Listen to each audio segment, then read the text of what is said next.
Halo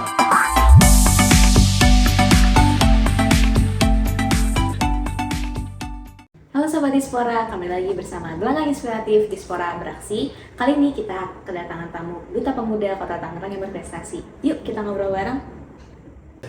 Assalamualaikum warahmatullahi wabarakatuh. Kita ketemu kembali di Gelanggang Inspirasi Dispora Beraksi. Hari ini ada tamu luar biasa dari Pemuda Kota Tangerang. Kita akan kenalan pemuda ini dengan seluruh aktivitasnya. Terus ngapain aja dan siapa dia? Wah, kita akan kenalan. Nama panggilannya si Adelia ya? Betul Bapak. Nama lengkapnya?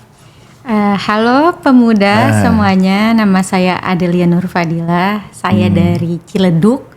Kebetulan pemuda Kota Tangerang asli. Oh ya, asli ya. Lahir di sini maksudnya ya? Betul. Enggak darah campuran bukan ya? Oke, kita ingin kenalan dari Ciledug. Dulu SMA mana? Aku di SMA Negeri 3 Kota Tangerang, Bapak. Oh ya, ini kita ingin dengar karena Kak Adelia ini dulu masuk pemuda apa ya kemarin? Duta Pemuda. Oh, Duta Pemuda Pemuda 2025 ya. Ini salah satu Duta Pemuda Kota Tangerang. Kita tanya-tanya dulu dengan segala aktivitasnya. Dulu ikut Duta Pemuda Kota Tangerang karena apa? Sebenarnya kalau ikut Duta Pemuda Kota Tangerang itu bukan didasari dari motivasi yang luar biasa banget gitu Pak. Iya. Bukan karena saya pengen di hari esok jadi presiden gitu ya Pak. Iya. Atau jadi gubernur, wali kota. Tapi karena ada di satu titik kita sebagai manusia yang manusiawi banget gitu ya Pak, ngerasa capek banget sama kehidupan. Tapi juga kalau hari esok adalah kematian tuh rasanya menakutkan. Iya. Akhirnya saya bertanya-tanya. Kamu bertanya-tanya. Sebenarnya apa yang salah? Gitu. Nah setelah itu saya menemukan kesalahannya adalah saya hidup tapi rasanya tidak bernyawa. Nah setelah itulah saya berupaya mencari makna kehidupan saya itu apa. Dan ternyata saya suka untuk turut serta berdampak pada kehidupan bangsa gitu Pak. Makanya kenapa pada akhirnya saya ya background dan latar belakang saya di kampus juga sampai akhirnya Duta Pemuda, karena memang saya merasa saya ingin hidup yang bukan cuma sekedar bertahan tapi memang benar-benar hidup gitu sih. Lebih maslahat gitu ya, buat sesamanya. Ya ini sekali lagi di era sekarang selain orang punya kompetensi tapi juga kepedulian kepada sesama menjadi sangat penting supaya kita lebih bermanfaat tadi ya. Oke.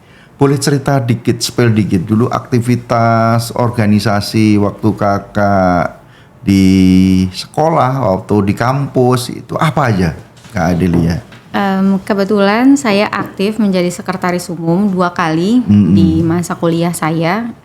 SMA saya juga saya jadi sekretaris.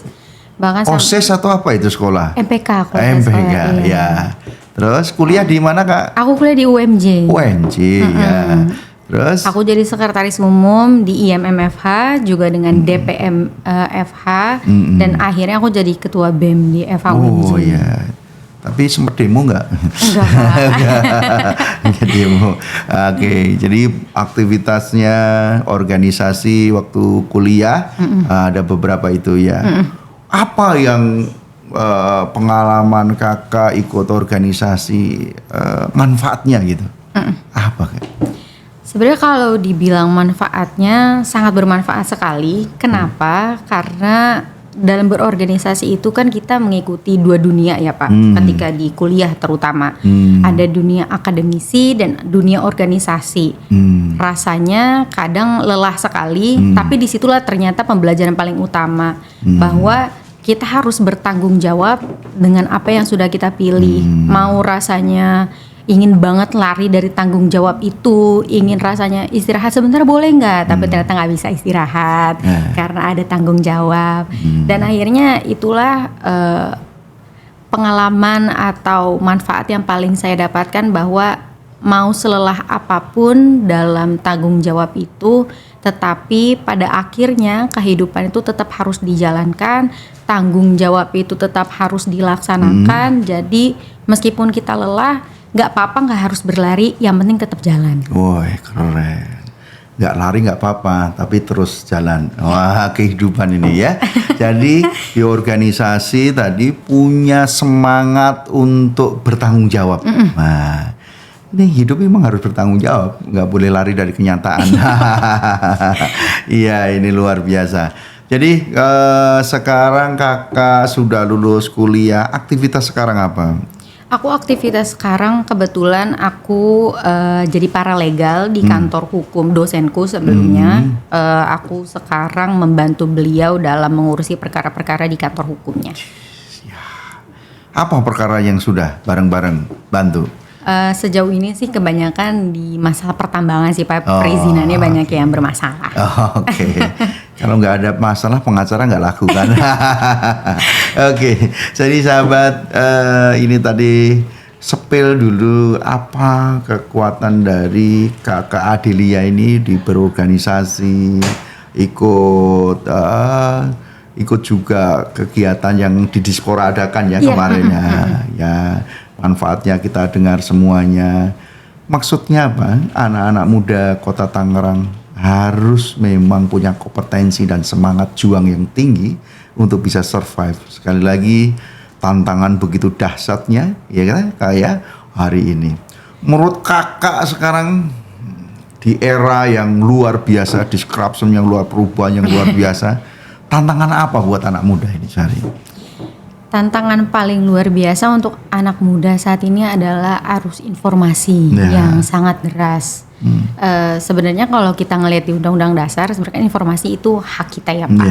Tapi ternyata ketika informasi dibuka begitu luasnya, itu menjadi tantangan yang luar biasa. Banyak hoax itu tadi ya? Betul. Banyak juga anak muda sekarang anxiety Pak. Bapak tahu anxiety kan Pak? Enggak. Saya nggak tahu itu, apa itu? Rasanya tuh kayak kewalahan sama kehidupan, bingung hari esok kayak gimana gitu Pak. Keren. Anak muda tuh sekarang lagi di fase itu anxiety karena saking derasnya arus informasi yang datang. Tapi kebetulan sekarang saya lagi bikin suatu program namanya CARE. Nah justru saya berusaha untuk bukan menciptakan sih, tapi memberikan kesadaran kepada anak muda bahwa meskipun arus informasi sekarang sangat deras, tapi tetap kita harus punya sesuatu di dalam diri kita yang kita percaya bahwa kita bisa menjadi sesuatu. Gitu sih Pak. Nah di programku ini tuh namanya CARE Pak, Community Awareness and Rights Education. Kemarin kita habis ngadain acara Bapak. Di mana itu? Kemarin kita bareng sama KNPI bikin acara. KNPI Kota Tangerang. Iya. Informasinya ketuanya sekarang ganteng ya. Iya. Terus ini kan kakak salah satu anak muda yang sudah kuliah, sudah sekarang proses bekerja. Adakah menyampaikan ke adik-adik kakak kaum Genji ini, untuk bisa menghadapi tantangan zaman yang sudah luar biasa ini. Beratnya kan luar biasa ya. Betul. Udah lulus nyari pekerjaannya susah. Kan luar biasa ini. Kan perlu kompetensi apa yang disarankan kakak ke adik-adik kaum Genji? Sebenarnya kalau saranku sih ya Pak, ini sangat berhubungan erat sama keresahanku, makanya kenapa aku bikin program CARE itu ya Pak. Jadi sebenarnya program CARE itu ada dua utamanya. Pertama kita memberikan kesadaran, yang kedua kita mau menjelaskan bahwa kalian itu punya hak. Dimana hak itu kan resiprokal tuh Pak, sangat berkaitan erat dengan kewajibannya. Jadi ketika pemuda hari ini melihat arus informasi begitu deras, rasanya kita tuh dipaksa untuk tangguh dan lain sebagainya, maka kita harus melihat kembali tuh ke hak asasi kita. Salah satunya adalah pendidikan. Kenapa menurut saya pendidikan itu sangat penting? Karena dari pendidikan itulah kita mempunyai karakter. Karena hari ini saya ada satu film yang saya tonton, saya lupa judulnya apa. Itu bahkan sederhana banget Pak. Jadi itu menceritakan terkait sejarah menggunakan pestisida di suatu perkebunan. Dan ternyata pestisida itu kan sangat membantu untuk mereka mendapatkan keuntungan sebesar-besarnya, lebih besar daripada tidak menggunakan pestisida. Ya. Tapi ternyata lambat laun pestisida itu sangat merusak tanahnya, Pak. Jadi mungkin kalau saya memaknainya, saya memaknai bahwa itulah yang dinamakan instant gratifikasi. Kita merasa mendapatkan keuntungan sebesar-besarnya Saat dalam waktu sesingkat-singkatnya, tapi ternyata itu sangat merusak kita. Maka di tengah arus deras informasi yang sangat luar biasa seperti ini, kita sering melihat tuh banyak orang-orang yang 25 tahun udah punya Rolls Royce, udah punya Lamborghini, rumahnya udah bergedung-gedung dan lain sebagainya. Jualan sabu ternyata. Nah itu dia Pak. Makanya itulah pentingnya pendidikan untuk menciptakan integritas kita, bahwa itu nggak apa-apa untuk orang-orang mempunyai kehidupan yang luar biasa seketika dalam waktu sesingkat-singkatnya, karena kita itu tidak didefinisikan oleh keuntungan secepat-cepatnya itu, tapi kita didefinisikan oleh value, oleh nilai dari diri kita sendiri. Maka untuk Gen Z ya, untuk pemuda zaman sekarang, jangan pernah berpikir bahwa orang yang mendapatkan keuntungan sesingkat-singkatnya itu sudah pasti hidupnya langsung bahagia. Karena bisa jadi singkatnya keuntungannya itu juga singkatnya dari kebahagiaannya. Kan kita juga nggak pernah tahu gitu ya Pak. Jadi semangat aja dalam kehidupan ini. Keren. Jangan suka instan. Boleh cuma mie instan aja gitu. Kalau sering-sering juga sakit tipes. Ya sahabat, ini pesan dari Kak Adelia, keren. Jadi memang kita harus mampu meningkatkan kompetensi, punya integritas, value-nya kan di situ ya.